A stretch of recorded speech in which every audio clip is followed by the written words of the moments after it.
ഞാൻ അമ്മ മാതാവിൻ്റെ മുമ്പിലാണ്, ദൈവത്തിൻ്റെ മുമ്പിലാണ്.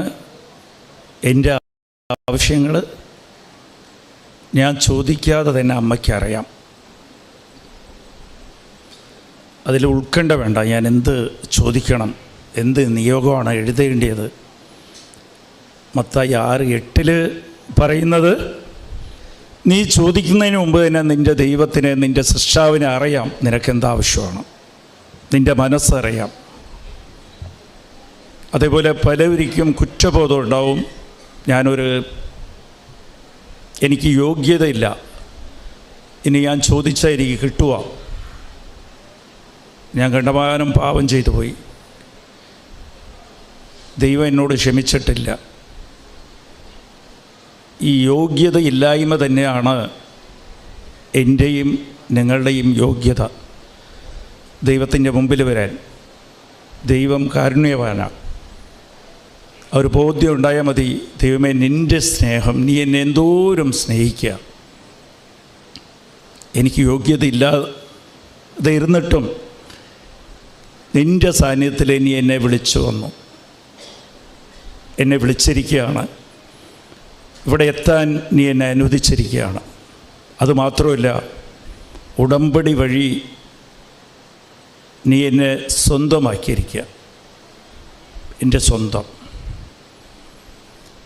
അപ്പം എപ്പോഴും ഈ ഉടമ്പടി ചെയ്യുമ്പോൾ അതിൻ്റെ അടിസ്ഥാനം ദൈവമായിട്ടുള്ള ഒരു സ്നേഹമായിരിക്കണം. അമ്മ മാതാവ് ഉടമ്പടിയിലേക്ക് നമ്മളെ ഏർപ്പെടുത്തിയപ്പോൾ അവൻ പറയുന്ന പോലെ ചെയ്യുക, അവൻ പറയുന്നത് സ്നേഹത്തിലാണ് ചെയ്യേണ്ടത്. ഈശോ യോഹന്നാൻ 14:15 പറയുന്നത്, എന്നോട് സ്നേഹമുള്ളവർ എൻ്റെ വചനം അനുസരിക്കും.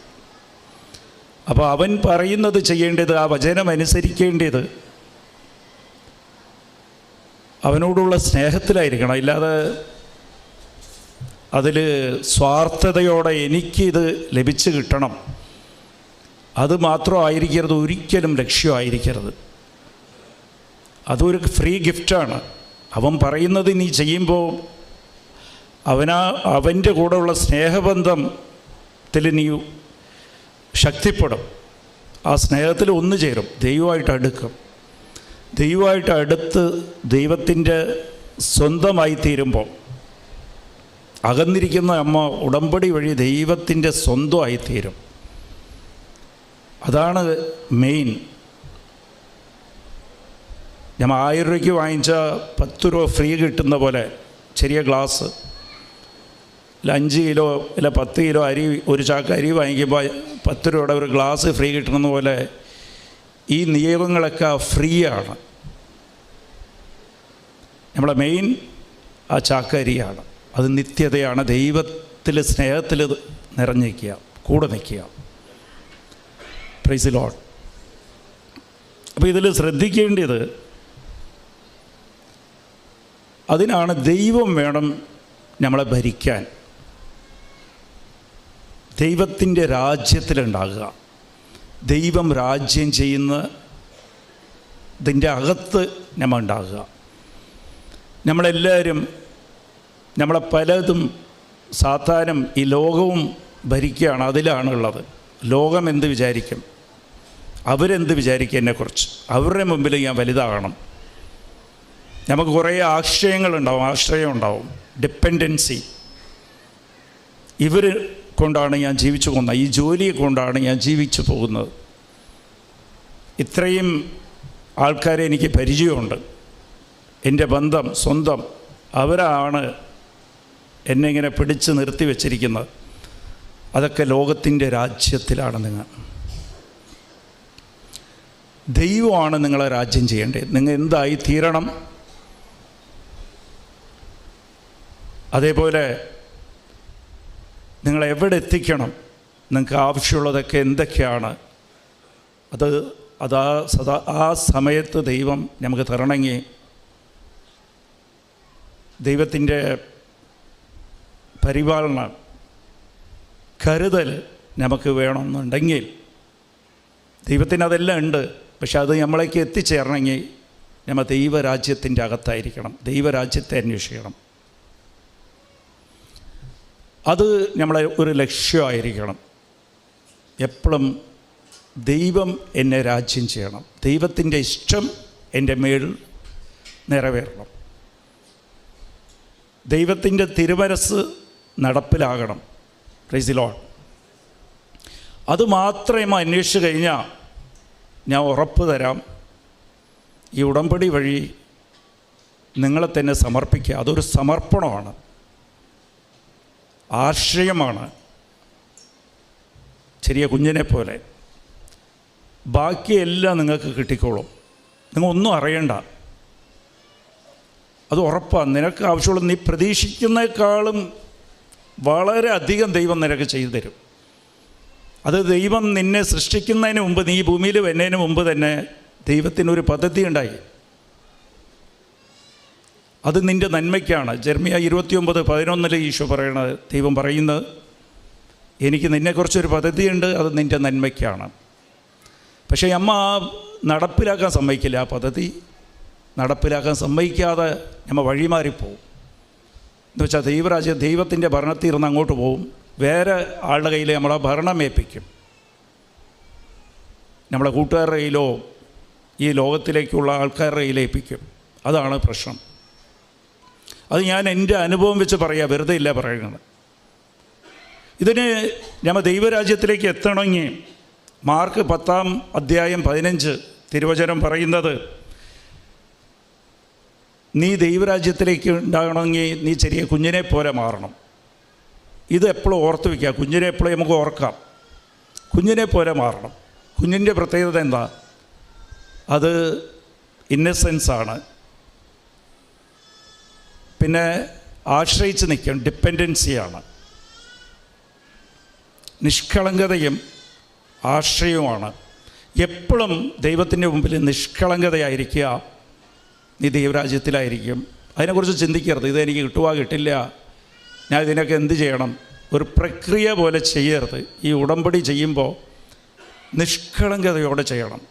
ഞാനിതിൻ്റെ ദൈവത്തിന് വേണ്ടി അങ്ങോട്ട് ചെയ്യാൻ വേണ്ടി ചെയ്യരുത്. കാരുണ്യപ്രവൃത്തിയൊക്കെ ചെയ്യാൻ വേണ്ടിയിട്ട് ഒരു കണക്കൂട്ടി വെച്ചിട്ട് ഇത്രയും ചെയ്തു തീർക്കാം, 20 പത്രമല്ലേ അതങ്ങോട്ട് കൊടുത്തു തീർക്കാം. ഒരിക്കലും അങ്ങനെ ചെയ്യരുത്. നിഷ്കളങ്കയോടെ ഇത് ചെയ്യേണ്ടത് ദൈവത്തെ എല്ലാവരും അറിയണം. ദൈവം എന്നെ ഉപകരണമാക്കിയിരിക്കുക. ആ രീതിയിലാണ് ചെയ്യേണ്ടത്. എന്താ കാര്യം? ഈ നിഷ്കളങ്കത എന്താണെന്ന് വെച്ചാൽ, ഈ ഞായറാഴ്ച മിനിയാന്ന് എൻ്റെ പ്രാർത്ഥനയ്ക്ക് അവിടെ കൃപാസനം കോയമ്പത്തൂർ അവിടെ പ്രാർത്ഥനയ്ക്ക് കൗൺസിലിങ്ങിന് ഒരു കൊച്ചിനെ ഒരു അമ്മ വിളിച്ചുകൊണ്ട് വന്നു. ഒരു 10 വയസ്സേയുള്ളൂ, 5ാം ക്ലാസ്സിൽ പഠിക്കണ കൊച്ചാണ്. അപ്പോൾ അതിൻ്റെ അമ്മയുടെ പ്രശ്നം എന്താ എന്ന് വെച്ചാൽ, അതിൻ്റെ അമ്മായിയമ്മ എന്ന് വെച്ചാൽ കൊച്ചിൻ്റെ അമ്മുമ്മ, ഭർത്താവ് ഇവിടെയില്ല, പുറത്താണ്, ജോലിക്ക് പുറത്ത് പോയിരിക്കുകയാണ്. അപ്പോൾ ഇവർ രണ്ടുപേരും ആ വീട്ടിൽ താമസിക്കുകയാണ്. ആ കൊച്ചിനെ ശരിക്കും അമ്മുമ്മ വഴക്ക് പറയും. എപ്പോഴും കാണുമ്പോൾ വഴക്ക് പറഞ്ഞുകൊണ്ടിരിക്കും. വഴക്ക് പറഞ്ഞുകൊണ്ട് അതിന് ആ വീട്ടിലിരിക്കാൻ പറ്റണില്ല അമ്മയ്ക്ക്. അമ്മ ഇവിടെ എന്നോട് ചോദിക്കാൻ വന്നിരിക്കുക, എനിക്ക് കൗൺസിൽ ചെയ്യണം, ഞങ്ങൾക്ക് വീട് മാറണം ഇവിടെ ഇരുന്ന്. ഭർത്താവും ഞാനായിട്ട് വഴക്ക്. അതിൽ ഫോണിൽ പറഞ്ഞു കഴിഞ്ഞാൽ ഭർത്താവിന് മനസ്സിലാകില്ല. ഈ അമ്മുമ്മയാണെങ്കിൽ ഈ മോളെ എൻ്റെ മുമ്പിൽ വെച്ചിട്ട് കണ്ടമാനം വഴക്ക് പറയും, ശപിക്കുകയൊക്കെ ചെയ്യും. അപ്പോൾ ആ കൊച്ച് അവിടെ ഇരിക്കുക. അപ്പോൾ ഞാൻ കൊച്ചിനോട് ചോദിച്ച്, നിനക്ക് ഈ വീട് മാറണമെന്ന് ആഗ്രഹമുണ്ടോ? അപ്പോൾ അവൾ പറയുക, എനിക്ക് മാറണ്ട, എനിക്ക് അവിടെ തന്നെ ഇരുന്നാൽ മതി. Price the Lord.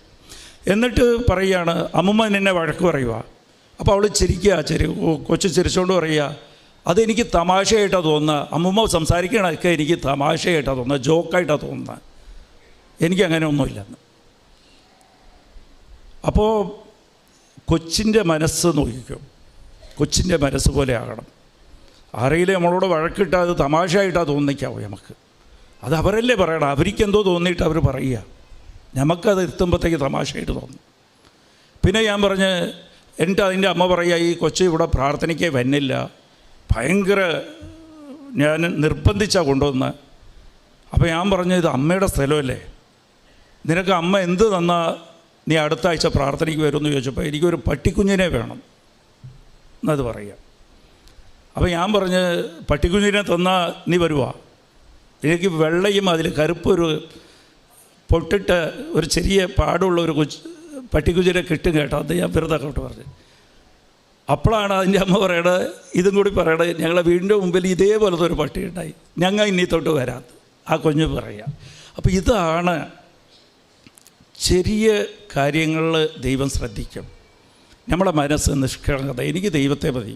ദൈവത്തോട് ചോദിക്കുന്നത് ചെറിയ ചെറിയ കാര്യം, ബാക്കി വലിയ കാര്യങ്ങളൊക്കെ ദൈവത്തിനറിയാം.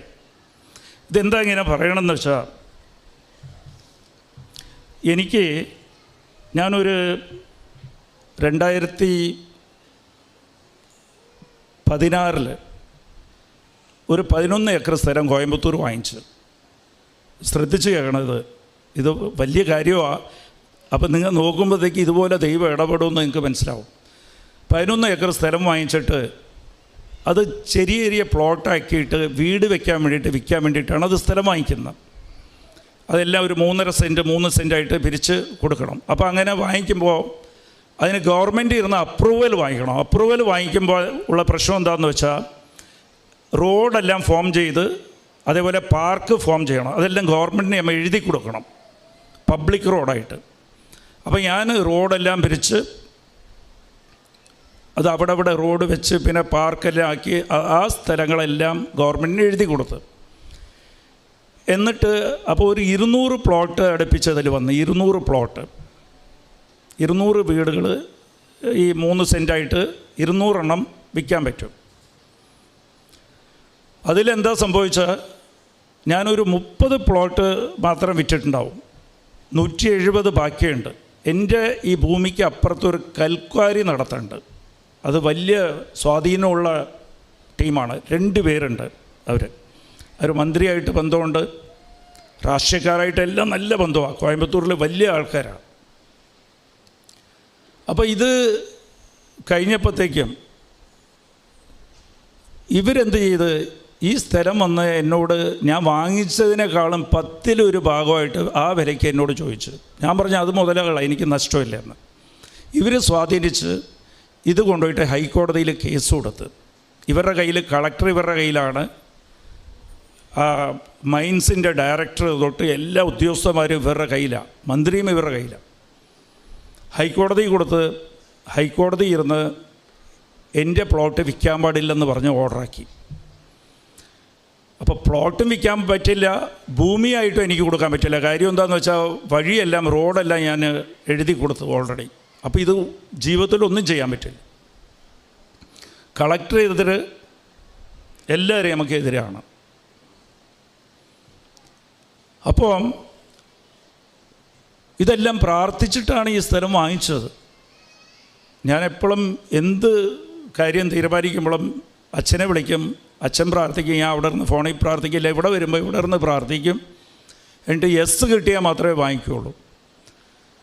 അപ്പോൾ ഇങ്ങനെ സംഭവിക്കുമ്പോൾ ഒരിക്കലും ഞാൻ പറയാം, ഇതുപോലെ നമ്മൾ പ്രാർത്ഥിച്ചിട്ട് ഉടമ്പടി എടുക്കുമ്പോൾ നമുക്ക് പ്രതികൂല സാഹചര്യങ്ങൾ നമ്മുടെ ജീവിതത്തിലുണ്ടാകും. ഒരിക്കലും സംശയം തോന്നിക്കരുത്, ഒരിക്കലും സംശയം തോന്നിക്കരുത്. ഈ പ്രാർത്ഥനയിൽ എന്തെങ്കിലും അർത്ഥമുണ്ടോ? പലവരിക്കും അങ്ങനെ തോന്നും. ഞാൻ ഒരു 6 നിയോഗം എഴുതി വയ്ക്കുമ്പോഴത്തേക്കും ചിലപ്പോൾ എന്തെങ്കിലും നമ്മുടെ ജീവിതത്തിൽ അനുഭവം കിട്ടിയിട്ട് ബാക്കി 5 പ്രതികൂലമായിരിക്കും. ഞമ്മ പറയും, എനിക്ക് കടമുണ്ട്, 5 ലക്ഷം രൂപ കടമുണ്ട്. അപ്പോഴത്തേക്ക് 5 ലക്ഷം കടം തീർന്നതിന് പകരം വേറെ സ്ഥലം കൂടി ജപ്താവും, ഇല്ലെങ്കിൽ വേറെ നമ്മൾ അറിയാതെ ചിലവ് കൂടി നമുക്ക് വന്നുപെടും. 5 എന്നുള്ളത് 10 തീരും. അപ്പോഴത്തേക്ക് ഒരിക്കലും ദൈവത്തെ വിട്ടു പോകരുത്. അപ്പോൾ ഓർക്കേണ്ടത് ദൈവത്തിൻ്റെ വാഗ്ദാനമാണ്, ഈശോയുടെ വാഗ്ദാനം. ഒരിക്കലും വാഗ്ദാനം മാറില്ല. ഈ ലോകത്തിലെ എല്ലാവരും നമ്മളെ ചതിക്കാൻ, ഭാര്യ, ഭർത്താവ്, മക്കൾ, ബന്ധുക്കാർ, സുഹൃത്തുക്കൾ, എല്ലാവരും നമ്മളെ ചതിച്ചാലും ദൈവത്തിൻ്റെ വാഗ്ദാനം ഒരിക്കലും തെറ്റില്ല. ഹെബ്രിയ 6:15 പറയുന്നത്, അബ്രാമിന് വാഗ്ദാനങ്ങൾ നിറവേറിയതിൻ്റെ കാരണം അബ്രാം കാത്തിരുന്നു. Price the Lord. ഇത് അണ്ടർലൈൻ ചെയ്ത് വെച്ചോളൂ കേട്ടോ. കാത്തിരിക്കണം. Price the Lord. കാത്തിരിക്കണം. ഇന്ന് സംഭവിക്കണം, ഇന്ന് വേണം, എനിക്ക് ഇപ്പോൾ വേണമെന്നില്ല പറയട്ടെ. ദൈവം, ഇതാണ് വിശ്വാസം. അത് അബ്രാഹാം വിശ്വാസത്തിൻ്റെ പിതാവായിരുന്നു. വിശ്വാസം എന്താണ്? കാത്തിരിക്കേണ്ടത് എന്ത് വിശ്വാസത്തിലാണ് കാത്തിരിക്കേണ്ടത്? വിശ്വാസത്തിൽ 3 കാര്യം ഓർക്കുക. എൻ്റെ ദൈവം അറിയാതെ എൻ്റെ ജീവിതത്തിൽ ഒന്നും സംഭവിക്കില്ല. പിന്നെ ഞാനിപ്പോൾ ഏത് സാഹചര്യത്തിൽ കൂടി നടന്നു പോകുന്നോ അതെല്ലാം അത് എൻ്റെ ദൈവത്തെ കൊണ്ട് സാധിക്കും. ഇതിനെല്ലാം തരണം ചെയ്യാൻ എൻ്റെ ദൈവത്തെ കൊണ്ട് സാധിക്കും. എൻ്റെ ദൈവത്തെ കൊണ്ട് അസാധ്യം ഒന്നും തന്നെ ഇല്ല. പിന്നെ 3-ാമത്തെ കാര്യം വിശ്വസിക്കേണ്ടത് റോമ 8:28 ഇപ്പോൾ എനിക്ക് സംഭവിച്ചിരിക്കുന്നതൊക്കെ ദൈവം എന്നെ സ്നേഹിക്കുന്നവർക്ക് ഇതെല്ലാം നന്മയ്ക്കായി എൻ്റെ ദൈവം മാറ്റിത്തരും. ഈ കാര്യം മാത്രം ഓർക്കുക, അണ്ടർലൈൻ ചെയ്ത് വെച്ചു. 1 കാത്തിരിക്കുക, ബാക്കി 3 കാര്യം എൻ്റെ ജീവിതത്തിൽ എന്ത് സംഭവിച്ചാലും ദൈവം അറിയാതെ ഒന്നും സംഭവിക്കില്ല. യോഹന്നാൻ 17:7 അവചരം കിടക്കുന്നത്. ദൈവം അറിയാതെ ഒന്നും സംഭവിക്കില്ല. എൻ്റെ ദൈവത്തിന് അസാധ്യമൊന്നുമില്ല. മാർക്ക് 10:27 കിടക്കുക. എൻ്റെ ദൈവത്തിന് അസാധ്യം ഒന്നും തന്നെയില്ല. എന്ത് തന്നെ ആയിക്കോട്ടെ, ഈ ലോകം അതിനെ നോ പറയട്ടെ, ലോകത്തിൽ ഇതിന് ഉത്തരം ഉണ്ടാകില്ല. പക്ഷേ എൻ്റെ ദൈവത്തിന് എല്ലാം സാധ്യമാണ്. 3-ാമത്തത്, ഇതെല്ലാം എൻ്റെ ദൈവം എൻ്റെ നന്മയ്ക്കായി മാറ്റും. പലവരും പറയും ഇത് നിനക്ക് ശാപമാണ്. ഇതിലെന്താ നന്മയുള്ളത്? ദൈവം ഇത് നന്മയ്ക്കായി മാറ്റിയിരിക്കും, ഉറപ്പാ. ഇത് എൻ്റെ സ്ഥലം ഇങ്ങനെ വന്നപ്പോൾ ഞാൻ പല വക്കീലന്മാരൊക്കെ പോയി കണ്ട്, അഡ്വക്കേറ്റ്സിനെല്ലാം കണ്ട്. ഇവരെല്ലാം പറഞ്ഞ് നിങ്ങൾക്ക് സപ്പോർട്ട് ചെയ്യണം, കളക്ടർ നിങ്ങൾക്ക് എതിരാണ്, കളക്ടർ എതിരായിട്ട് നോട്ട് എഴുതി കൊടുത്തിരിക്കുകയാണ്, ഇതൊരിക്കലും ഈ പ്ലോട്ട് ചെയ്യാൻ പറ്റില്ല, ഇതിൻ്റെ അപ്രൂവൽ ക്യാൻസൽ ചെയ്യണമെന്ന്. കളക്ടർ തന്നെ കൊടുത്ത അപ്രൂവൽ ക്യാൻസൽ ചെയ്യണം. തെറ്റിപ്പോയി എന്നാണ് അവർ പറയുന്നത്. മൈൻസ് ഇതിന് അപ്രൂവലും കൊടുക്കുന്നില്ല.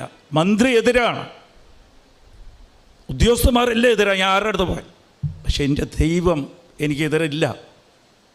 കാത്തിരുന്ന് ആ കേസ് തോറ്റ് ഒരു കേരള വക്കീൽ എനിക്ക് കിട്ടി. തമിഴ്ക്കാരും എടുക്കുന്നില്ല. അത് അയാളുടെ കയ്യിൽ കൊണ്ടുപോയി ഞാൻ ഹൈക്കോടതി കൊടുത്ത്, അയാൾക്ക് വലിയ പ്രശസ്തിയൊന്നും ഞാൻ കണ്ടില്ല, പക്ഷെ കൊടുത്തപ്പോഴത്തേക്ക് അയാൾ അപ്പീൽ ഫയൽ ചെയ്യാമെന്ന് പറഞ്ഞ് ഡിവിഷൻ ബെഞ്ചിലേക്ക് അപ്പീൽ ഫയൽ ചെയ്ത് 6 കൊല്ലം കാത്തിരുന്ന്. കഴിഞ്ഞ ആഴ്ച കേസായിരുന്നു, ഫൈനൽ ഹിയറിങ്ങാണ്. കേസിൻ്റെ തലേദിവസം വക്കീൽ എന്നോട് പറഞ്ഞ് ഹൈക്കോടതി ഡിവിഷൻ ബെഞ്ച് നോട്ട് വിട്ടിരിക്കുകയാണ്, ഇവിടെ കളക്ടറിനും മൈൻസിനൊക്കെ നോട്ട് വിട്ടിരിക്കുകയാണ്, ഈ കേസ് കൺസിഡർ ചെയ്യണം. സിംഗിൾ ബെഞ്ചാണ് എനിക്കെതിരെ വിധി എഴുതിയത്. അപ്പോൾ അയാൾ എനിക്ക് അയച്ചു തന്ന്, സങ്കടത്തോടെ എനിക്ക് തലേദിവസം അയച്ചു തന്ന്, നാളെ കേസാണ്, അത് ഓൺലൈനിൽ കണ്ടാൽ മതി എന്ന് പറഞ്ഞാൽ ആ ലിങ്ക് എനിക്ക് അയച്ചു തന്ന്. അവിടെ തമിഴ്നാട്ടിലൊക്കെ ഹൈക്കോടതിയിൽ കേസ് വാദിക്കുന്നത്, ജഡ്ജ് പറയുന്നതും വക്കീൽ വാദിക്കുന്നതൊക്കെ നമുക്ക് ഓൺലൈനിൽ കാണാം. ഈ ലാപ്ടോപ്പ് ഇട്ടിട്ട് അതിൽ കാണാം. കേസ് നമ്പർ എനിക്ക് പറഞ്ഞു 15-ാം നമ്പർ കേസാണ്, 19-ാം നമ്പർ കേസ് എന്ന് പറഞ്ഞാൽ എനിക്ക് പറഞ്ഞ്. അപ്പോൾ അവിടെ നമ്പർ എഴുതി കാണിക്കുക. അപ്പോൾ നമ്മൾ ഓൺ ചെയ്ത് വെച്ചുകൊണ്ടിരിക്കുമ്പോൾ 19 ആകുമ്പോഴത്തേക്ക് നമ്മളെ കേസായിരിക്കും വാദിക്കുന്നത്. അപ്പോൾ ഇയാൾ എനിക്ക് തലേദിവസം അയച്ചു തന്നെ എന്താണെന്ന് വെച്ചാൽ ഒരു 58 പേജിൻ്റെ നോട്ട് കളക്ടറും ഈ മൈൻസിൻ്റെ ഡയറക്ടറും കൂടി അയച്ചിരിക്കുക. ഒരിക്കലും നമ്മളെ കേസ് അനുവദിച്ച് കൊടുക്കരുത്, ഇത് ഡിസ്മിസ് ചെയ്യണം, ക്വാരി 300 മീറ്ററിൻ്റെ ഇപ്പുറത്തുണ്ട്, ഇത് ഞങ്ങൾക്ക് തെറ്റിപ്പോയതാ, സിംഗിൾ ജഡ്ജ് പറഞ്ഞതാണ് ശരി, ഒരിക്കലും ഇത് അനുവദിച്ച് കൊടുക്കരുത്, ഇത് അനുവദിച്ച് തന്നില്ലെങ്കിൽ പിന്നെ ജീവിതത്തിൽ ഈ സ്ഥലം വിൽക്കാൻ പറ്റില്ല. ഈ 11 ഏക്കറും പോയി, അത് ഭൂമിയായിട്ട് വിൽക്കാൻ പറ്റില്ല, ഒന്നും സാധിക്കില്ല, ഒരിക്കലും ചെയ്യരുത് എന്ന് പറഞ്ഞ് അവർ എഴുതി. എല്ലാത്തിലും ഗ്രൗണ്ട്സിൽ ഒരു 10 ഗ്രൗണ്ടും ഇത് കൊടുക്കരുത് കൊടുക്കാൻ ഒരു സാധ്യമില്ല, ഇതെനിക്കറിയാം. അപ്പോൾ ഇവർ എനിക്ക് എതിർ ടീം എന്ന് പറഞ്ഞാൽ വലിയ അവർക്ക് സ്വാധീനവും ആൾബലവും എല്ലാം ഉണ്ട്, കുറേ ആൾക്കാരുണ്ട്, മന്ത്രിമാരൊക്കെ അവർക്ക് ഫേവർ. എന്താണെന്നാൽ ഒരു കാര്യക്കെതിരെ കൽക്വാരിക്കെതിരെ കേസ് വന്നാൽ മൊത്തം തമിഴ്നാട്ടിൽ ക്വാരി എല്ലാം എഫക്റ്റ് ആവും. അപ്പോൾ അസോസിയേഷനൊക്കെ ഭയങ്കര സ്ട്രോങ്ങാണ്, അവർ വലിയ ആൾക്കാരാണ്. അപ്പോൾ ബൈബിളിൽ ഇത് എവിടെയുണ്ട്? ഇതുപോലത്തെ സാഹചര്യം വരുമ്പോൾ നമ്മൾ എന്ത് ചെയ്യണം? അതിന് ആ ബൈബിൾ വായിക്കേണ്ടത് അരമണിക്കൂർ ഉടമ്പടിയിൽ ബൈബിൾ വായിക്കണം. പരിശുദ്ധാത്മാവ് നമുക്ക് ഓർമ്മിപ്പിച്ചു തരും. അപ്പോൾ ഞാൻ നോക്കുമ്പോൾ ഇവിടെ സംഭവിച്ചത് ഇസ്രായേൽക്കാർ കുറവാണ് ആൾക്കാർ. ഇവിടെ ഞാനും മാതാവും മാത്രമേ ഉള്ളൂ കുറച്ച്.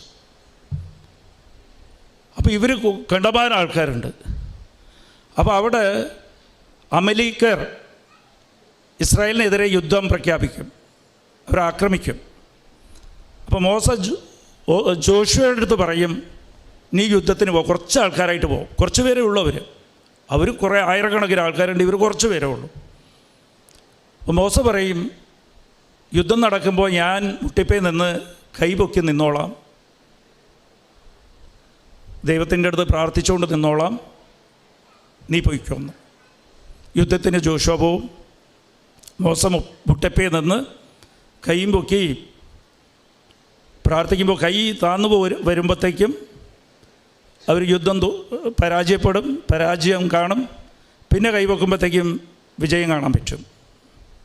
അപ്പം ഞാനെന്ത് ചെയ്ത് ആ 19 നമ്പർ കേസ് തുടങ്ങാറാകുമ്പോൾ ഞാൻ അവിടെ മുട്ടിപ്പേ നിന്ന് കൈയും പൊക്കി കൊന്തയെടുത്ത് കൊന്ത ചൊല്ലാൻ തുടങ്ങി. അതാണ് കൊന്ത. ഇത് മാത്രം മതി നിങ്ങളുടെ ജീവിതത്തിൽ. ഈ ലോകം നിങ്ങൾക്കെതിരായാലും ഇത് മാത്രം മതി. അവിടെ വാദം നടക്കുകയാണ്. ഞാനിങ്ങനെ മുട്ടിപ്പേ നിന്ന് കൈയും പൊക്കി, ഇതിപ്പോൾ ഈ 4 ദിവസമായിട്ടുള്ളൂ, വെള്ളിയാഴ്ച ചേർന്ന് കൈയും പൊക്കി കൊന്തയും ചൊല്ലിയിരിക്കുക. അരമണിക്കൂറിൽ കൂടുതൽ വാദം ഉണ്ടായി. ഞാൻ കൈ വേദനിച്ചാലും അവിടെ ആരോനുണ്ടായി കൈ പൊക്കി നിർത്താൻ. എനിക്ക് അമ്മ മാതാവുണ്ടായി, കൈ പൊക്കി നിർത്തി. അവസാനം അവരെല്ലാം പറയുക, കളക്ടർ ആണ് അപ്രൂവൽ കൊടുക്കേണ്ടത്, അയാൾ തന്നെ എതിരാണ്, മൈൻസ് എതിരാണ്, NOC കൊടുക്കേണ്ട മൈൻസ് അവരും എതിരാണ്. അവിടെ ജഡ്ജിൻ്റെ സ്ഥാനത്ത് അമ്മ മാതാവ് വന്നിരുന്ന് വിധി എഴുതി. അവരുടെ കേസ് മൊത്തം തോൽപ്പിച്ച് എനിക്ക് ഓർഡറാക്കി തന്നു. Price the Lord. അത് ഓർഡർ ആക്കിയത് മാത്രമല്ല, അവരുടെ മൈൻഡ്സിൽ പ്രശ്നമുണ്ട്, അത് അന്വേഷണത്തിന് വെക്കണമെന്ന് പറഞ്ഞിട്ട് വിധി എഴുതി അതിൽ. Praise the Lord. അവർ അപ്പീൽ പോലും കൊടുക്കാൻ പറ്റില്ല, അവരുടെ അന്വേഷണം തീരണവരെ. അപ്പോൾ ഇത് നമ്മൾ ഈ 3 കാര്യം, ഒന്ന് കാത്തിരിക്കുക. 6 കൊല്ലം കാത്തിരുന്ന്. അവർ പറഞ്ഞ പോലെ ഇനി ഒരിക്കലും വിൽക്കാൻ പറ്റില്ലെന്ന് പറഞ്ഞിട്ട് 4 കോടി രൂപയ്ക്ക് വാങ്ങിച്ച സാധനം 40 ലക്ഷം രൂപയ്ക്ക് വിൽക്കാൻ ഞാൻ നിന്നില്ല. അവരത്രയ്ക്കാണ് ചോദിച്ചത്. കാത്തിരുന്ന്. എന്നിട്ട് ഒരു കാര്യം ഇതിൽ നന്മയ്ക്കായി മാറ്റുമെന്ന് ദൈവം ഒരു കാര്യം പറഞ്ഞിട്ടുണ്ട് ഇതിൽ. ആദ്യത്തെ കാര്യം ദൈവം അറിഞ്ഞുകൊണ്ടാണ്. രണ്ടാമത്തെ കാര്യം ദൈവത്തെ കൊണ്ട് അസാധ്യമൊന്നുമില്ല. അതാണ് അസാധ്യമൊന്നുമില്ലാത്തത്. എല്ലാവരും എതിരായപ്പോൾ, മന്ത്രിയും അവിടുത്തെ ഉദ്യോഗസ്ഥന്മാരെല്ലാം, കളക്ടർ എല്ലാം എതിരായപ്പോഴും ദൈവത്തെ കൊണ്ട് സാധ്യമാണ്. മൂന്നാമത്തെ ഇതിൽ എന്ത് നന്മയ്ക്കായി മാറ്റും. 6 കൊല്ലം മുമ്പ് ആ പ്ലോട്ട് വിറ്റത് 1 സെൻറ്റിന് 1,70,000 ഇന്ന് അത് 8.5 ലക്ഷം രൂപയായി 1 സെൻറ്റിന്. Price the Lord. ഇന്ന് ഞാൻ വിൽക്കുമ്പോഴത്തേക്കും അതിൻ്റെ 5 ഇരട്ടി കൂടുതൽ വില എനിക്ക് കിട്ടുകയും ചെയ്യും. Price the Lord. അതാണ് ദൈവം ഇത് നന്മയ്ക്കായി മാറ്റുന്നത്. Price the Lord. ഇതുപോലെ രണ്ടാമത്തെ കാര്യം, ഞാൻ ഒരു 3 അനുഭവം ഞാൻ പറയാം. ഇതിൽ സംഭവം എന്താണെന്ന് വെച്ചാൽ, നമ്മളുടെ ജീവിതം അങ്ങോട്ട് ദൈവത്തിലേക്ക് സമർപ്പിക്കുക. നിങ്ങൾ ഇവിടെ സമർപ്പിക്കാനാണ് വന്നിരിക്കുന്നത്. ഉടമ്പടി വഴി ഞാൻ നിൻ്റെ ആകുന്നു ദൈവമേ, നീയും ഞാനും ഒന്നാകാനാണ് വന്നിരിക്കുന്നത്. അപ്പോൾ സമർപ്പിക്കുമ്പോൾ നിൻ്റെ കൺമുമ്പിലെല്ലാം ഇതെന്താ സംഭവം എന്ന് വെച്ചാൽ, നിന്നെ വിശ്വാസത്തിൽ കൂടുതൽ വളർത്താനും കൃപയിൽ വളർത്താനും സാത്താൻ നിനക്കെതിരെ പ്രവർത്തിക്കുന്ന എല്ലാം ദൈവം അത് കൃപയായിട്ട് നിനക്ക് മാറ്റിത്തരും.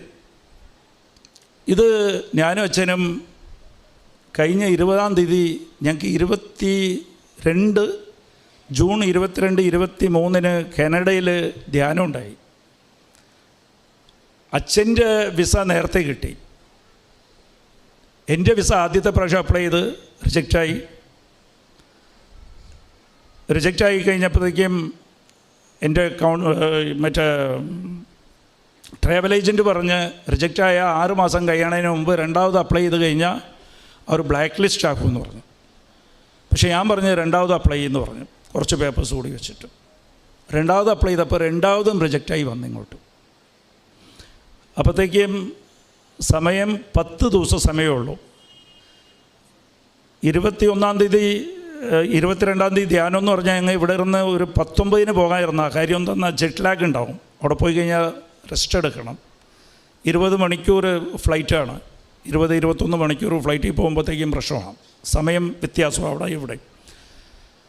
പക്ഷേ എന്നിട്ട് ഞാൻ 3ാമത് അപ്ലൈ ചെയ്ത് 10 ദിവസമുള്ളപ്പോൾ 3ാമത് അപ്ലൈ ചെയ്തപ്പോഴത്തേക്കും അച്ഛൻ മെസ്സേജ് എടുത്ത് നോക്കിയിട്ട് പറഞ്ഞ് നമുക്ക് 2 പേർക്കും വിസ കിട്ടിയാൽ മാത്രം പോയാൽ മതി, ഇല്ലെങ്കിൽ പോകണില്ലെന്ന്. അച്ഛനും അത് ക്യാൻസൽ ചെയ്യണ രീതിയിലായിരുന്നു. അച്ഛൻ പറഞ്ഞ് നമുക്ക് കുഴപ്പമില്ല, 2-3 ആഴ്ച കഴിഞ്ഞ് പോകാം, നോക്കാം. പക്ഷേ ഇത് 2-3 ആഴ്ചയൊന്നുമില്ല. ഒരു പ്രാവശ്യം റിജക്റ്റായി കഴിഞ്ഞാൽ, 2ാമത് റിജക്റ്റായി കഴിഞ്ഞാൽ കിട്ടാൻ ഒരു ചാൻസും ഇല്ല. അവരത് അങ്ങോട്ട് 1ാമത് കാനഡയും നമ്മളെ ഗവൺമെൻറ്റായിട്ട് എന്തോ പ്രശ്നം നടക്കുക. അപ്പോൾ അതിൽ കിട്ടുകയില്ല. പക്ഷെ അവിടെ ഇട്ട്, പക്ഷെ അതിൻ്റെ കാര്യങ്ങൾ ഞാനിപ്പോൾ പറയുന്നില്ല. ഇതിലൊക്കെ നമ്മളെ വിശ്വാസം കാണിക്കണം. ഇത്രയും എളുപ്പത്തോളം ഏകദേശം ഒരു 9 ലക്ഷം രൂപ ടു ആൻഡ് ഫ്രോ ഫ്ലൈറ്റ് ഉണ്ട്. ഞാൻ ഫ്ലൈറ്റ് ടിക്കറ്റ് ബുക്ക് ചെയ്ത് ക്യാൻസൽ ചെയ്താൽ പൈസ പോവുമായിരിക്കും, പകുതി കൂടുതൽ പൈസ പോവും. എന്നാലും മാതാവ് അത് തരുമെന്നൊരു വിശ്വാസം എവിടെയോ കിടക്കുന്നുണ്ട്. ടിക്കറ്റ് ബുക്ക് ചെയ്ത് 20-ാം തീയതി തന്നെ ഞങ്ങൾ പോയി. ഫ്ലൈറ്റ് കയറണതിൻ്റെ ഒരു 2.5 മണിക്കൂർ മുമ്പ് വിസ ഡൽഹിയിൽ വെച്ച് കൈ കിട്ടി. Price the Lord. ഇത് ദൈവമാണ്. ദൈവം അളന്നു നോക്കുന്നതിൻ്റെ വിശ്വാസം നീ എന്തോരോ കാണിക്കണം. വേറെ ആരും ചെയ്യില്ല. പക്ഷെ ആ സമയത്ത് അതാണ് മത്തായി 6:33 പറയണത്, നീ ദൈവരാജ്യം അന്വേഷിക്കുക, ദൈവം നിന്നെ ഭരിക്കട്ടെ. ദൈവത്തെ ആശ്രയിച്ച് മാത്രം നിൽക്കുക, നിന്നെ ദൈവത്തിലേക്ക് തന്നെ സമർപ്പിക്കുക. ബാക്കിയുള്ളതെല്ലാം ദൈവം നിനക്ക് നൽകും. നിനക്ക് ആവശ്യമുള്ളതൊക്കെ ദൈവത്തിന് അറിയാം. ഈ വിസ നിനക്ക് ആവശ്യമുണ്ടെന്ന് അറിയാം. ഈ കേസ് നിൻ്റെ പ്രശ്നമാണെന്ന് ദൈവത്തിന് അറിയാം. ഇതെല്ലാം വിട്ടിട്ട് നീ കാത്തിരുന്ന് ദൈവത്തെ ആശ്രയിച്ച് മാത്രം നിൽക്കുക. Price the Lord. അപ്പോൾ അവിടെ ഞങ്ങൾ പോയി തിരിച്ചു വന്ന് ഒരു 6 ദിവസം കഴിഞ്ഞപ്പോൾ ഞങ്ങൾ തിരിച്ചു വന്ന് ഞാൻ വീട്ടിൽ വന്നപ്പോഴത്തേക്കും മോനൊരു നോട്ടീസ് എടുത്ത് വെച്ചിരിക്കുന്നു. എൻ്റെ അടുത്ത് വന്നാൽ ഞാനത് കാണിച്ചു തരാം. എൻ്റെ മൊബൈലിൽ തന്നെ ഉണ്ട്. ഒരു GSTയുടെ നോട്ടീസ്. ഞാൻ എൻ്റെ ഹോട്ടൽ 2021 വിറ്റതാണ്. അതിപ്പോൾ ഒരു നോട്ടീസ് വന്നിട്ടുണ്ട്, 17,65,000 രൂപ GSTയുടെ പെനാൽറ്റി കേട്ടണമെന്ന് പറഞ്ഞു. അത് ഞങ്ങളുടെ അക്കൗണ്ടൻ്റ് എന്തോ ചെയ്ത മിസ്റ്റേക്കാണെന്ന് തോന്നുന്നു. പെനാൽറ്റിയും ഇൻട്രസ്റ്റും കൂടി കെട്ടണമെന്ന്. ഞാൻ അവിടെ കയറുമ്പോൾ അവൻ ഇങ്ങനെ വിഷമിച്ച് പേടിച്ചിരിക്കുക. അവനാണ് ഈ കണക്കൊക്കെ നോക്കുന്നത് ഇപ്പോൾ. അപ്പോൾ പോയ ഉടനെ അവൻ ഇതൊക്കെയാണ് തന്നത്. അപ്പോൾ സങ്കടപ്പെടേണ്ട കാര്യമോ ഓഡിറ്ററിനെ വിളിക്കേണ്ട കാര്യമൊന്നുമില്ല. ഇത് ദൈവം അറിഞ്ഞിട്ടാണ് എനിക്ക് വന്നിരിക്കുന്ന. ദൈവത്തെ കൊണ്ട് സാധ്യം എല്ലാം, അസാധ്യമൊന്നുമില്ല. നന്മയ്ക്കായിരിക്കും. കാത്തിരിക്കുക. ഞാൻ ഒരു 11 മണിക്ക് ഓഡിറ്ററിനെ വിളിച്ച്, ശിവലിംഗം എന്ന് പറഞ്ഞ അവിടെ ഓഡിറ്റർ, അയാളെ വിളിച്ച് ഞാൻ പറഞ്ഞു, ഇതെന്താ ഇങ്ങനെ ഒരു നോട്ടീസ് വന്നിട്ടുണ്ട്, അന്ന് ഫയൽ ചെയ്തതിൻ്റെ മിസ്റ്റേക്കാണ്, ഇൻപുട്ട് ടാക്സ് എടുത്തതിൻ്റെ മിസ്റ്റേക്കാണ് ആ പെനാൽറ്റി. അപ്പോൾ അയാൾ പറഞ്ഞ മൊത്തം എല്ലാവർക്കും ഗവൺമെൻറ് ഫണ്ടിന് വേണ്ടിയിട്ട് എന്തെങ്കിലും ചെറിയ മിസ്റ്റേക്ക് 4,600 രൂപ ഒരു ഇൻപുട്ട് ടാക്സ് എടുത്തതാണ്. 4,600 രൂപ അയാൾ തെറ്റിച്ചെടുത്ത അന്ന്. അതാണ് ഇങ്ങനെ കൂടി പെനാൽറ്റി എല്ലാം കൂടി ചേർന്ന് 17,65,000 ആയിട്ട് നോട്ടീസ് വന്നു. സമർപ്പിച്ച് അത്രയേ ഉള്ളൂ. ഒരു ജപമാലയിൽ സമർപ്പിച്ചാൽ മാത്രം മതി. അപ്പോൾ നിങ്ങൾക്ക് തോന്നും ഞാൻ പ്രാർത്ഥിക്കുമ്പോൾ മാത്രമാണ് ഇങ്ങനെ നടക്കണം. ഇല്ല, എന്നെക്കാളും കൂടുതൽ നിങ്ങൾക്ക് നടക്കും. നമ്മൾ എന്ത് തീരുമാനം എടുക്കണം എന്നുള്ളതില്ല. ക്യൂലായിരിക്കും, പ്രശ്നമൊക്കെ ക്യൂലാണ്. ഇപ്പോഴൊക്കെ പ്രശ്നത്തെ കണ്ട സന്തോഷമോ ഇതിലെന്തോ നന്മയുണ്ടെന്ന്. അടുത്ത ദിവസം ഞാനത് എൻ്റെ മൊബൈലിലുണ്ട്, കാണിച്ചു തരാം. അടുത്ത ദിവസം കാലത്തെ ഓഡിറ്റർ എനിക്കൊരു ഗവൺമെൻറ് ഓർഡർ അയച്ചു തന്നു. അന്ന് വൈകുന്നേരം ഇറങ്ങിയ ഗവൺമെൻറ് ഓർഡറാണ്. അതിലെന്താണെന്ന് വെച്ചാൽ മാർച്ച് 2025 30-ാം തീയതിക്ക് മുമ്പ് പെനാൽറ്റിയോ അതുപോലെ ഇൻട്രസ്റ്റോ ഇല്ലാതെ ഈ GSTയുടെ എന്ത് പ്രിൻസിപ്പൽ എമൗണ്ടോ മുതൽ മാത്രം അടച്ചു കഴിഞ്ഞാൽ നിങ്ങളെ പെനാൽറ്റിയൊക്കെ വേവ് ഓഫ് ചെയ്യുമെന്ന്. എന്ന് വെച്ചാൽ 4,600 മാത്രം ഞാൻ കെട്ടിയാൽ മതി എന്ന് ഗവൺമെൻറ് ഓർഡർ ഇട്ടിരിക്കുക. Praise the Lord. അപ്പോൾ ഇതിൽ ശ്രദ്ധിക്കേണ്ടത് എന്താണെന്ന് വെച്ചാൽ ഈ സമർപ്പണമൊക്കെ ഈ കരച്ചിലും ബഹളവും പെരുവെറുപ്പും ഇല്ല സമർപ്പിക്കേണ്ടത്. ഇത് നീ എങ്ങനെ കാണുന്നത്? എന്തെങ്കിലും പ്രശ്നം വരുമ്പോൾ, പ്രതികൂല സാഹചര്യം വരുമ്പോൾ, നിനക്കൊരു ന്യൂസ് കിട്ടുമ്പോൾ, വിഷമിക്കുന്ന ന്യൂസ് കിട്ടുമ്പോൾ, പേടിക്കുന്ന ഒരു ന്യൂസ് കിട്ടുമ്പോൾ പേടിക്കരുത്. ദൈവത്തിൽ വിശ്വസിക്കുക, ദൈവ വാഗ്ദാനത്തിൽ വിശ്വസിക്കുക. നീ മിണ്ടാതിരിക്കുക എന്നാണ് പറയണത്. പുറപ്പാട് 14:14 നീ മിണ്ടാതിരിക്കുമ്പോൾ ദൈവം നിനക്ക് വേണ്ടി യുദ്ധം ചെയ്യും. അതാണ് ദൈവം ചെയ്തത്. ദൈവം നോക്കിക്കോളൂ. അതിലാണ് നമ്മൾ ഉടമ്പടി ചെയ്യുമ്പോൾ ഈ വിശ്വാസത്തിലാണ് വളരേണ്ടത്. Praise the Lord. ഇതൊന്ന് പ്രാക്ടീസ് ചെയ്ത് നോക്ക്. നമ്മളൊക്കെ ചെയ്യുന്നത് ആദ്യം കരച്ചിൽ, ബഹളം, കണ്ണീര്, വിളിക്കാനുള്ളവരൊക്കെ വിളിച്ച്, പിന്നെ മനസ്സുകൊണ്ട് ആലോചിക്കും, ബുദ്ധിപൂർവ്വം ആലോചിക്കും, ഇതിന് എന്ത് ചെയ്യണം, ഏത് ചെയ്യണം. കുഞ്ഞുങ്ങൾ ആലോചിക്കാറില്ല. എന്ത് പ്രശ്നം വന്നാലും അവർ എന്ത് ചെയ്യണം, ഇതിന് പ്രശ്നം എന്താ, ഒരു സാധനം കളഞ്ഞുപോയി, ഇല്ല പൊട്ടിപ്പോയി, അവർ ആലോചിക്കില്ല ഇതെന്ത് ചെയ്യണം, എങ്ങനെ ചെയ്യണമെന്ന്. ഓടി അമ്മയുടെ അടുത്ത് വരില്ല, അച്ഛൻ്റെ അടുത്ത് വരും, പോയി പറയും, സമാധാനമായി. എന്നെ ഇവൻ തല്ലി, എൻ്റെ ബുക്ക് കാണാതായി.